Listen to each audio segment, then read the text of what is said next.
بسم اللہ الرحمن الرحیم۔ واقعہ کربلا تاریخ اسلامی کا وہ اندوناک سانحہ ہے جو 10 محرم الحرام 61 ہجری کو عراق میں کربلا کے مقام پر پیش آیا۔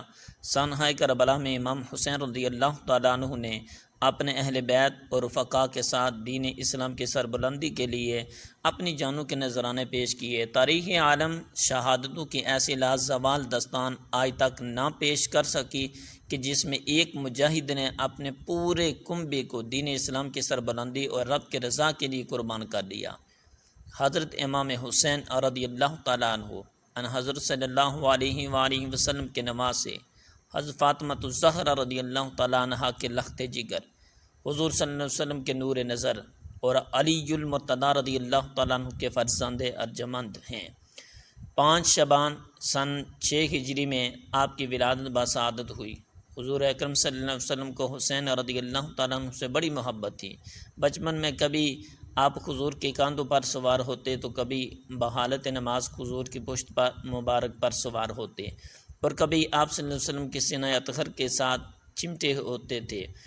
جب پشت مبارک پر ہوتے تو حضور صلی اللہ علیہ وسلم سجدوں کو لمبا فرما دیتے۔ حضور صلی اللہ علیہ وسلم فرماتے ہیں کہ حسین مجھ سے ہے اور میں حسین سے ہوں۔ حسن اور حسین جنت کے نوجوانوں کے سردار ہیں۔ حسین چراغ ہدایت ہیں۔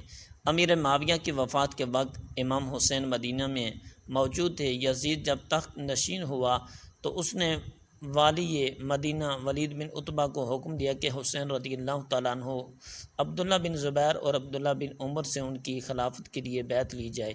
والی مدینہ نے جب ان ہستیوں کو بلا کر جب یزید کا پیغام سنایا تو انہوں نے حالات کے پیش نظر مدینہ کو چھوڑ دیا اور مکہ چلے آئے۔ مکہ میں امام میں موجود تھے تو کوفہ والوں کے خط آنا شروع ہو گئے کہ یزید تخت پر بیٹھ چکا ہے، وہ دین میں طرح طرح کی خرابیاں پیدا کرنے کا مرتکب ہو رہا ہے، اس کے فسق فجور کو اگر نہ روکا گیا تو دین اسلام کا شیرازہ بکھر سکتا ہے۔ ہم آپ کو اپنی پوری معاملت کا یقین دلاتے ہیں، لہٰذا آپ کو تشریف اسی طرح کے مضامین پر مشتمل تقریباً 900 خطوط امام حسین کو موصول ہوئے۔ امام حسین نے کوفہ جانے کا فیصلہ کر لیا۔ اصحاب کرام میں سے کئی لوگوں نے امام حسین کو کوفہ جانے سے منع کیا۔ انہوں نے کہا کہ اس سے قبل بھی کوفہ والے آپ کے بھائی اور والد گرامی کے ساتھ دھوکہ کر چکے ہیں، ان سے کچھ بھی بعید نہیں ہے۔ اب طے یہ پایا کہ امام حسین نے مسلم بن عقیل کو، جو کہ ان کے چاچا زاد بھائی ہیں، کوفہ بھیجا تاکہ وہ وہاں کے حالات کو پرکھیں اور لوگوں سے امام حسین کے لیے بیعت لیں اور حالات اور تمام صورتحال سے امام حسین کو آگاہ کریں۔ امام مسلم کوفہ کے لیے روانہ ہوئے۔ کوفہ پہنچ کر مسلم بن عقیل نے مختار کے گھر پناہ لی۔ بیعت شروع ہوئی تو تقریباً 12,000 کوفیوں نے آپ کے ہاتھ پر امام حسین کے لیے بیعت کی۔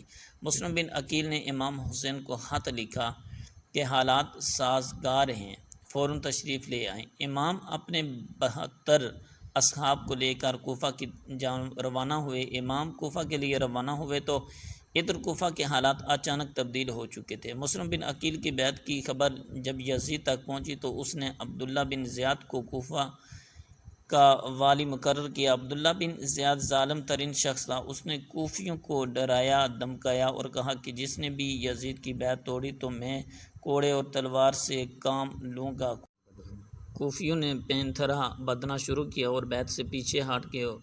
اس دوران امام مسلم اکیلے رہ گئے اور جاسوسوں کے سبب گرفتار ہوئے۔ عبداللہ بن زیاد نے ان کا سر کاٹ کر دارالامارات سے عمارت سے نیچے پھینک دیا۔ امام حسین کوفے کی جانب عازم سفر ہوئے تو راستے میں فرزدق شاعر ملا۔ یہ کوفے سے آ رہا تھا۔ اس نے امام حسین سے کہا کہ کوفیوں نے عقیل سے کی گئی آپ کی بیعت توڑ دی اور امام عقیل کو شہید کر دیا گیا۔ کوفی وہ لوگ ہیں جن کے دل تو آپ کے ساتھ ہیں لیکن تلوار بنو امیہ کے ساتھ۔ امام نے اصحاب سے مشورہ کیا تو کچھ لوگوں نے کہا کہ واپس لوٹ جانا چاہیے۔ مسلم بن عقیل کے قرابت داروں نے کہا کہ ہم عقیل کا قصاص لیں گے۔ امام کا قافلہ کوفے کی جانب روانہ ہو گیا۔ سب سے پہلے خور بن یزید نے امام کا راستہ روکا، اس کے بعد عبید اللہ بن زیاد نے 4,000 کی مزید کمک دے کر عمر بن سعد کو حضرت حسین رضی اللہ تعالیٰ عنہ کے مقابلے پر بھیجا گیا۔ امام حسین نے ان کے سامنے اپنی شرائط پیش کی کہ یا مجھے یزید کے پاس جانے دیا جائے یا واپس جانے دیا جائے، یا جہاں کسی سرحد پر جہاد ہو رہا ہو وہاں کی جانب جانے دیا جائے۔ امام حسین نے کوفیوں کے خطوط کے وہ تھیلے بھی عمر بن سعد کو دکھائے جو انہوں نے امام کو آنے کے لیے لکھے تھے۔ عمر بن سعد نے عبداللہ بن زیاد کو خط لکھا اور حسین کی 3 شرائط بیان کی تو عبداللہ بن زیاد بھی مطمئن ہوا کہ معاملہ بات چیت کے ذریعے حل ہو جائے گا۔ شمر ذی الجواشن جو اس وقت دربار میں موجود تھا، اس نے عبداللہ بن زیاد سے کہا کہ کیا آپ حسین کو دوبارہ مہلت فراہم کریں ہیں کہ وہ آئندہ بہاری طاقت اور جمعیت اکٹھا کر کے ہمارے مقابلے میں آ جائے۔ اگر آج امام حسین کو جانے دیا تو آپ لوگ ان پر کبھی قابو نہیں پا سکو گے۔ شمر کے ان الفاظ نے عبید اللہ بن زیاد کے ذہن کو تبدیل کر دیا۔ اس نے شمر کو خط بھیجا اور کہا کہ یہ خط عمر بن سعد کو دینا، اگر وہ ہمارے حکم کو بجا لائے تو ٹھیک، ورنہ اس کو قتل کر کے خود لشکر کے امیر بن جانا۔ 7 محرم کو امام حسین کے لشکر پانی بند کر دیا گیا۔ دریائے فرات ٹھاٹے مارتا ہے اور وہاں سے حسین رضی اللہ تعالیٰ عنہ یا ان کا کوئی بھی لشکری پانی نہیں پی سکتا۔ فوج اشقیاء فرات کے کنارے موجود ہیں۔ حسین پر پانی کی مکمل بندش ہے۔ جناب میر انیس اپنے مرثیے میں اس منظور کو کچھ اس طرح بیان کرتے ہیں: 9 محرم کو شمر کربلا پہنچ گیا۔ امام حسین کی کچھ دیر کے لیے آنکھ لگی تو اٹھ کر اپنی صاحبزادی حضرت زینب سے کہا کہ مجھے خواب میں رسول اللہ صلی اللہ علیہ وسلم کی زیارت ہوئی ہے، پر انہوں نے کہا ہے کہ تم ہم سے ملنے والے ہو۔ اس کے بعد امام حسین نے اپنے اصحاب کے سامنے ایک تقریر کی، ان کا شکریہ ادا کیا اور کہا کہ تم نے میرا بڑا ساتھ دیا ہے، یہ فوج اشقیاء میرے خون کی پیاسی ہے۔ میں حسین تمہیں یہ کہتا ہوں کہ تم لوگ رات کے اندھیرے میں واپس چلے جاؤ اور عورتوں اور بچوں کو بھی ساتھ لے کر چلے جاؤ۔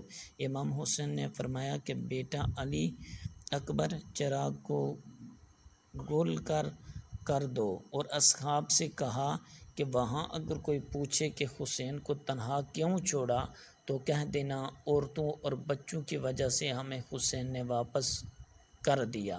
جب چراغ دوبارہ جلایا گیا تو تمام اصحاب موجود تھے اور کوئی بھی واپس جانے کے لیے تیار نہ تھا۔ زہر بن قیس نے کہا کہ اے امام حسین، اگر دشمن ہمارے جسم کو کینچیوں سے بھی قطرے کر دیں تو پھر بھی ہم آپ کی مدد سے پیچھے نہ ہٹیں گے۔ 10 محرم کی صبح خور نے یزیدی لشکر کو چھوڑ کر امام کے لشکر میں شمولیت اختیار کر لی۔ امام نے دشمن فوج کے سامنے خطبہ دیا، پہلے اہل بیت کے مناقب بیان کیے، پھر اپنے بارے میں بانی کی احادیث بیان کی۔ فرمایا کہ ہم شباب اہل جنت ہیں، حضور کے نواسے اور بطول اور علی کے بیٹے ہیں۔ تمہارے لیے کسی طور پر بھی جائز نہیں ہے کہ میرے خون سے اپنے ہاتھ رنگ دو۔ کیا میں نے کسی کو قتل کیا ہے جس کے قصاص میں تم مجھے قتل کر رہے ہو؟ کیا میں نے کسی کا مال لوٹا یا کسی کو زخم لگایا؟ امام حسین نے ایک ایک کوفی کو نام لے کر پکارا اور کہا، اے فلاں بن فلاں، اے فلاں بن فلاں، اے فلاں بن فلاں، اے فلاں بن فلاں، کیا تم نے مجھے خط نہیں لکھے تھے؟ کیا مجھے آنے کا نہیں بولا تھا؟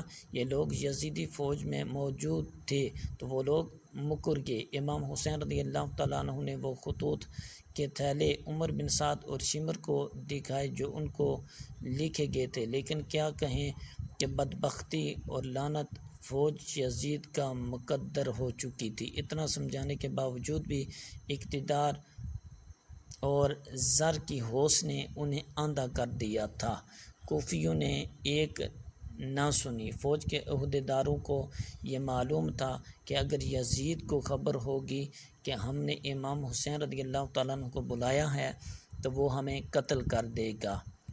یہی وجہ تھی کہ حسین رضی اللہ تعالیٰ عنہ کو یزید تک نہ پہنچنے دیا گیا۔ سب سے پہلے عمر بن سعد نے حسینی لشکر کی جانب تیر چلایا اور کہنے لگا گوارے نہ پہلا تیر چلانے والا۔ اب باقاعدہ جنگ کا آغاز ہوا۔ امام حسین کے سپاہی ایک ایک کر کے اپنی بہادری اور شجاعت کے جوہر دکھاتے ہوئے جام شہادت نوش کر گئے۔ اہل بیت اطہار میں حضرت عباس کے بازو قلم کر دیے گئے۔ حضرت قاسم امام علی اکبر داد شجاعت دیتے ہوئے شہادت کے مرتبے پر فائز ہوئے۔ اون و محمد شہید ہوئے۔ پھر 6 ماہ کے امام علی اصغر کو حسین کے ہاتھوں پر حلق میں تیر مار کر شہید کر دیا گیا۔ 10 محرم کی شام پھیلنے لگی تھی۔ حسین کے ساتھیوں نے میدان کربلا میں بڑی بہادری شجاعت دکھائی۔ اب آخری باری حسین بن علی کی آئی۔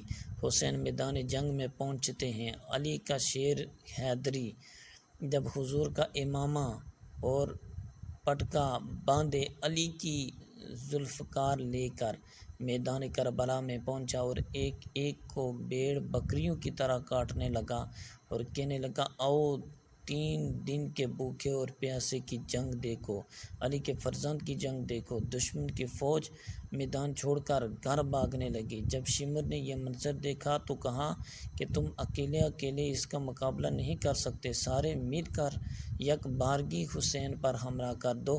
میدان کربلا میں سینکڑوں نیزے، تلواریں، خنجر اور تیر حسین کی جانب بڑھے۔ حسین کو شہید کر دیا گیا۔ شمر نے ہولی سے کہا کہ اس کا سر کاٹ لو اور وہ آگے بڑھا تو اس کے ہاتھ کانپ گئے۔ پھر شکی سنان بن انس نے یہ کام انجام دیا۔ بعد ازاں قتل کے حسین کے سر کو نیزوں پر بلند کیا گیا اور لاش کو گھوڑوں سے روندا گیا۔ کربلا میں ایک قیامت برپا ہو گئی۔ خیام حسینی کو آگ لگا دی گئی۔ حسین کا سر جب یزید کے دربار میں پہنچا تو اس نے سر اقدس حسین کے ہونٹوں پر چھری ماری اور کہا کہ ہم کامیاب ہوئے۔ زید بن ارقم صحابی رسول جو اس موقع پر دربار میں موجود تھے، انہوں نے کہا او بدبخت، چھری ہٹا لے، میں نے نبی کو دیکھا کہ وہ ان ہونٹوں کو چوما کرتے تھے۔ یزید کی بیوی ہندہ بنت عبداللہ نے جب یہ خبر سنی کہ یزید نے امام حسین کو شہید کر دیا ہے تو وہ دربار میں جا پہنچی اور یزید کو لعن طعن کرنے لگی۔ یزید نے پینترا بدلا اور کہنے لگا خدا غارت کرے ابن زیاد کو کہ اس نے جلدی میں امام حسین کو قتل کر دیا۔ انا للہ و انا الیہ راجعون۔ جب حضرت امام حسین رضی اللہ تعالیٰ عنہ کا کاٹا سر لے کر ان کی بہن زینب مدینہ پہنچی، کربلا کے میدان میں حضرت حسین کا سر کاٹ کر دشمنوں کا لشکر اپنے بادشاہ یزید کے محل کی طرف چلا۔ محل میں ایک فوجی نے یزید کے سامنے حضرت حسین رضی اللہ تعالیٰ عنہ کا کٹا سر رکھ دیا۔ حضرت حسین کا کٹا سر دیکھ کر یزید بہت خوش ہوا اور پھر اس نے اپنے ہاتھ میں ایک چھری لے کر حضرت حسین کے سر پر ماری اور کہنے لگا کہ اے لوگو دیکھ لو، جو بھی میری مخالفت کرے گا اس کا یہی انجام ہوگا۔ حضرت حسین رضی اللہ تعالیٰ عنہ کے سر کی ایسی بے حرمتی دیکھ کر دربار میں موجود ایک یہودی کہنے لگا اے لوگوں، میں حضرت داؤد علیہ السلام کی نسل سے ہوں اور 4 پشتوں کے بعد میرا نسب حضرت داؤد علیہ السلام سے ملتا ہے، تو اے لوگوں، میرے اور حضرت داؤد علیہ السلام کے بیچ میں 14 پشتوں کا فاصلہ ہے، پھر بھی میری قوم کے لوگ میری بہت عزت کرتے ہیں، اور ایک تم لوگ ہو کہ اپنے ہی نبی کے نواسے کا سر کاٹ دیا اور آج دربار میں بیٹھ کر اس کے ساتھ ایسی بے حرمتی کر رہے ہو، تم کیسے اپنے نبی کے سچے عاشق ہو۔ حضرت حسین رضی اللہ تعالیٰ عنہ کی بہن حضرت زینب اپنے بھتیجے امام زین العابدین کو پکڑ کر روئی جا رہی تھی اور اپنے بھائی حضرت حسین کے کٹے سر کی بے حرمتی دیکھ کر اللہ سے فریاد کر رہی تھی کہ تبھی یزید نے حضرت زین العابدین سے کہا کہ تم نے دیکھ لیا تیرے باپ نے میری مخالفت کی تو اللہ نے اس کا کیسا انجام کیا۔ اس پر حضرت زین العابدین نے قرآن